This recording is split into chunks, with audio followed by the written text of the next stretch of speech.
Good morning and welcome back to my channel, Illuminating with Sankofa Reiki Wellness. I'm Chanel, a certified Reiki practitioner and a meditation practitioner. Today we're going to be talking about Reiki hygiene. When I say Reiki hygiene, I mean the routines, the things that you do before you begin, the things that you do in the middle, and the things that you have to do at the end in order to ensure that you are respecting the energy, respecting yourself, as well as maintaining a grounded experience, maintaining your groundedness before, during, and after a Reiki session. I've been sharing Reiki sessions for a while now. However, I have not done a video on spiritual hygiene, and I feel that it is really important to clarify that this is one of the most important concepts that you have to understand before you start practicing Reiki, before you receive Reiki from anyone else. And so that's what we're going to talk about today. I will share 3 points: the beginning, middle, and end practices for hygiene that you should do when you receive Reiki, as well as when you channel Reiki for yourself or when you channel Reiki for others. Okay, let's begin. First, the very first thing that you need to do before you channel Reiki for yourself, anyone else, you need to cleanse your space. Cleanse your space, cleanse your tools, cleanse yourself, so that you are a clear energy field for Reiki to enter and to work the best for you, to work for your highest good. That's the first important thing. If you see me looking down, I'm looking at my notes. But the next thing is to shield and center yourself. So what that looks like is beginning in Gasho, centering yourself, meditating. Personally, I meditate for 30 minutes before I begin any Reiki session for myself or for anyone else. I've been meditating for a really long time. I know 30 minutes sounds like a lot. You could start off with 5 or 10 minutes, whatever you're comfortable with, but it's just important to center and ground yourself, meditate until you feel balanced, until you feel calm, and then, as well as do some deep breathing, do breathing along with your meditation, which, you know, if you know about meditating, then you know that they go hand in hand.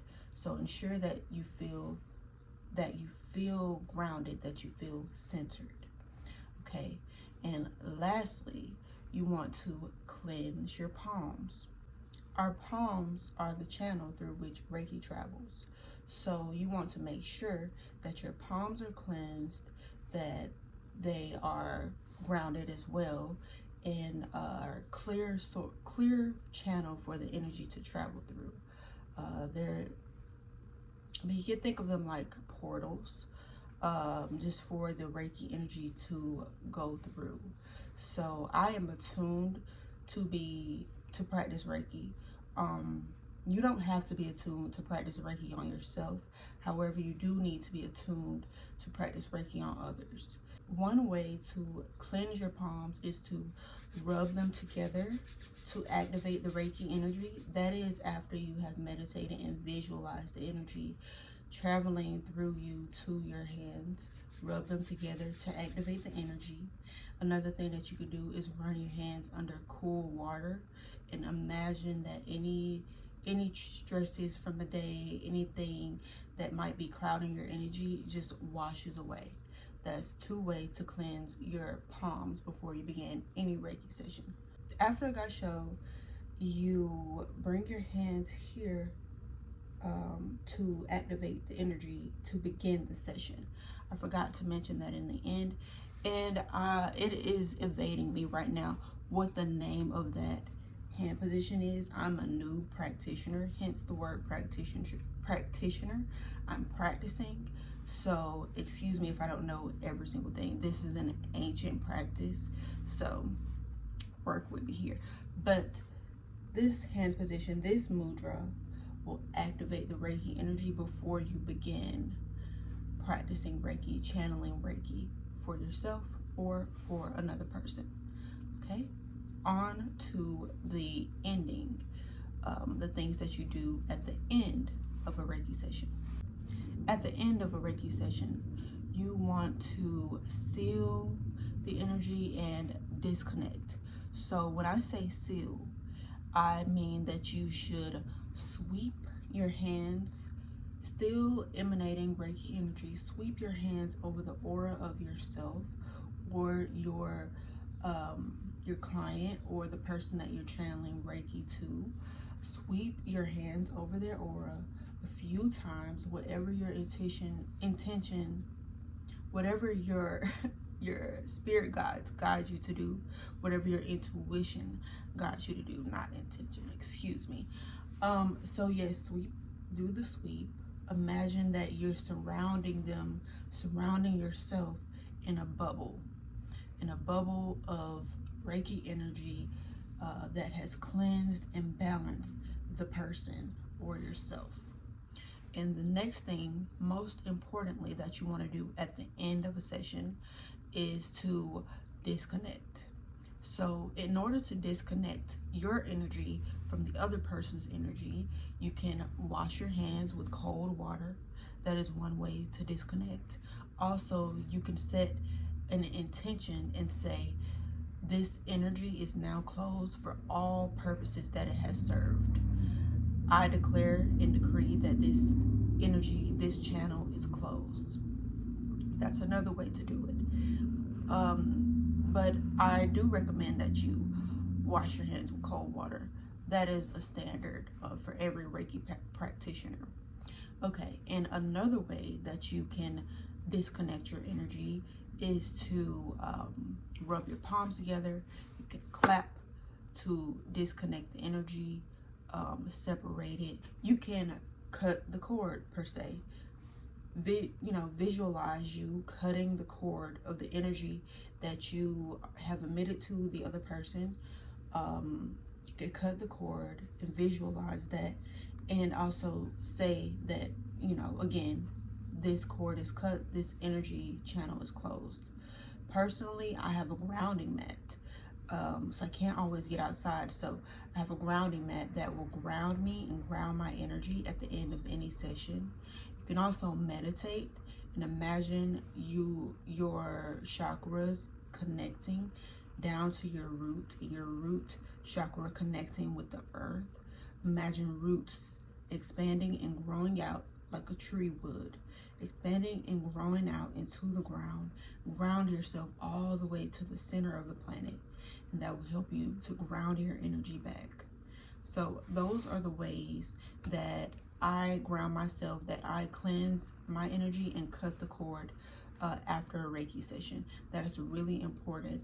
Otherwise, you could continue to carry that energy. Also, the other person's energy would never be fully sealed or complete if you do not close that session out properly. So that's important. And lastly, make sure that you drink a cold cup of water. You can do this before your session as well as after the session.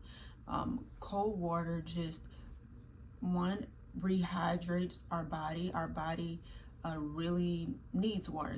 We're mostly water. So that's another way to ground us back to the earth. The water that we drink travels through mountains and streams, and it flows and feeds the planet, and it does the same for us. So when you drink a cold cup of water at the end of a session, it is the best way to ground yourself. That and washing your hands with cold water. Honestly, those two things are non-negotiable for me. They are what make me feel the most grounded back into my spirit after a Reiki session. And just a final note, or something I want to share with you all about my experience as I've been practicing Reiki. At first, when I first started practicing Reiki, and I started trying to heal other people or send other people Reiki energy too fast. Excuse me. When I should have been focusing on channeling Reiki for myself.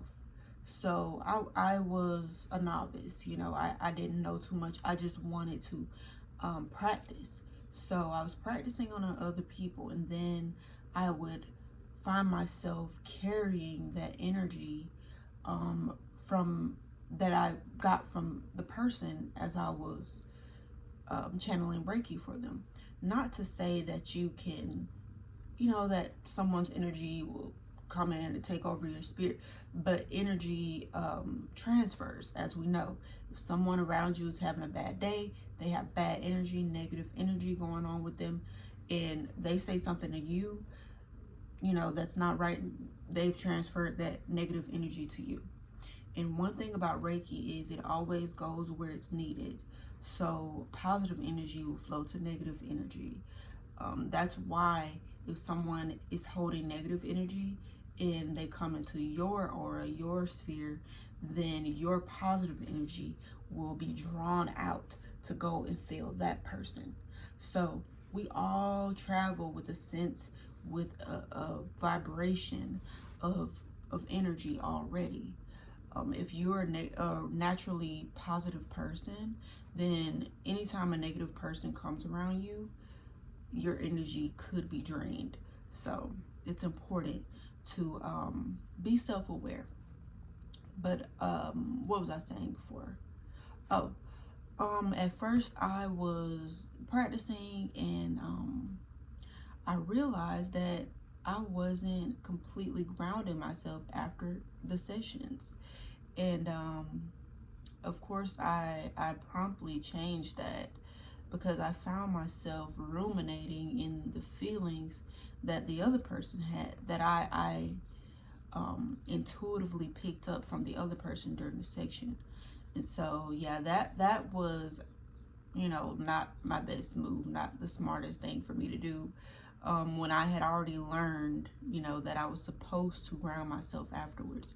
I was just doing it in a quick way, trying to get it over with so that I could,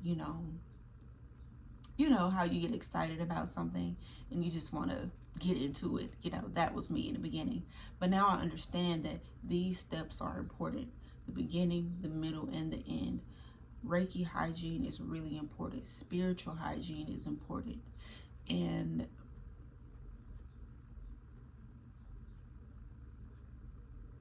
in order for Reiki to work the best for you, you want to make sure that you are a grounded, clear vessel. And that concludes the video for today. I thank you all for staying with me this long. I hope that you learned something from this video. I hope that you take these practices and that you use them if you're practicing Reiki on yourself, or you're practicing Reiki, channeling Reiki to someone else. Make sure that you're practicing good Reiki hygiene with these 3 steps that I shared with you today. All right. Thank you all for watching, and I will see you all next time on Sankofa Reiki Wellness with Illuminating. I'm Chanel. I hope that you all have a great day. All right, see you later. If you like this video, you learned something from it, or you find any value in it, please like, share, comment, and subscribe to my channel. I will be sharing all the gems, all my experiences, my daily practices, and anything else that I can think of that you all might benefit from my experience as a meditation practitioner, as well as a Reiki practitioner and a light being. Yeah, please just subscribe. I I would be happy to get to know anyone else who is practicing Reiki or has any interest in Reiki. My social media handle for Instagram, TikTok, and Facebook is Nelluminating. That's NELLUMINATING at Nelluminating. Please look me up and send me a message. Drop something in the comments about yourself. Let me know where you're from. Let me know what your experiences with Reiki are. If you have any other grounding techniques that you'd like to share, please do. All right, bye.